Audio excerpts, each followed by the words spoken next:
Okay, आज हम kidney का मॉडल कर लेते हैं। किडनीज का अच्छा पहले इसकी ओरिएंटेशन कर लेते हैं। Blue one is the inferior vena केवा and the red one is the abdominal aorta. Inferior vena केवा राइट साइड पे होती है, तो राइट साइड के साथ जो किडनी है that is the right kidney. इसको हम इसके सुप्रारीनल ग्लैंड से भी आइडेंटिफाई कर सकते हैं क्योंकि ये पिरामिड शेप्ड है और सिर्फ सुपीरियर पोल तक है, ठीक है। So right suprarenal gland, right kidney, inferior vena cava, abdominal aorta, और एब्डोमिनल एओर्टा लेफ्ट साइड पे होती है, तो लेफ्ट साइड पे हमारे पास लेफ्ट किडनी और इसका left suprarenal gland which is like a crescent shape and it also extends to the medial border of the kidney. ठीक हो गया। देन पहले किडनी के फीचर्स पे आ जाते हैं। So this is the right kidney. Right kidney का सबसे पहले कैप्सूल होता है, कैप्सूल के बाद renal capsule, renal cortex and renal medulla. Renal cortex outer होता है, ये डार्क रेड होता है क्योंकि यहाँ पे 90% ऑफ द ब्लड सप्लाई होता है। डार्क रेड होता है क्योंकि यहाँ पे 90% ऑफ द ब्लड सप्लाई है, ठीक है।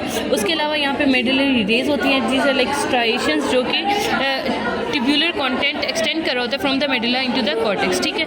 Then this is the renal medulla. ये लाइटर इन कलर होता है, इसमें पिरामिड्स होते हैं, पिरामिड्स रीनल पिरामिड्स होते हैं, ठीक है। इनकी बेस टुवर्ड द कॉर्टेक्स होती है और apex toward the renal pelvis है, ठीक है। अच्छा, मेडुला में स्ट्राइशन, पिरामिड्स में स्ट्राइशंस होती हैं जो बेसिकली ट्यूब्यूल्स हैं, ठीक है। अच्छा, then these are the papillae. Pyramids के एंड पे पेपिले होते हैं और ये माइनर कैलिक्स डेफिनेशन है मेजर कैलिक्स। अच्छा, ये माइनर कैलिक्स और इसकी continuation this is the major calyx, ठीक है। और मेजर कैलिक्स फिर ओपन होता है इनटू द रीनल पेल्विस और renal pelvis then continues into the ureter, ठीक है। अब ये जो नज़र आ रहा है रेड कलर का, these are the renal sinuses जो बेसिकली रीनल पेल्विस के पीछे कैविटी होती है, ठीक है। सो ये होते हैं वेस्कुलर सप्लाई पे। अब this is the renal artery. Renal artery is direct continuation of the abdominal iota, ठीक है। रीनल आर्टरी, और यहाँ से एक आर्टरी जाती है जो सुप्रारीनल ग्लैंड को जाती है, ठीक है। उसके अलावा इसकी दो और आर्टरीज होती हैं, गोनेडल और इंफीरियर फ्रेनिक आर्टरी। देन आ जाते हैं वीनस सप्लाई पे।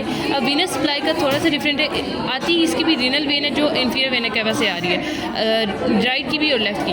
लेकिन यहाँ पे जो सुप्रारीनल ग्लैंड है राइट वाला, उसकी right suprarenal vein drains directly into the inferior vena cava क्योंकि it is closer to the inferior vena cava, ठीक है।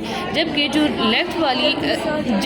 लेफ्ट सुप्रारीनल वेन है, it drains into the left renal vein and then left renal vein drains into the inferior vena cava, ठीक है। इसको हम ऐसे याद रख सकते हैं कि राइट वाली जो है वो इंफीरियर वेना केवा के बिल्कुल साथ है सुप्रारीनल ग्लैंड, इस वजह से इसकी when directly suprarenal inferior vena केवा में ड्रेन होती है।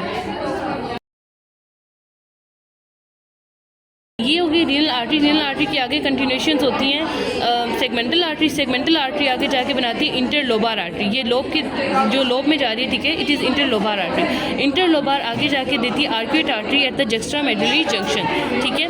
अच्छा, आर्क्यूट आर्टरी आगे देती है एट द इंटरलोब्यूल्स में इंटरलोब्यूलर आर्टरी, ठीक है। Then this interlobular artery continues as the efferent arterioles और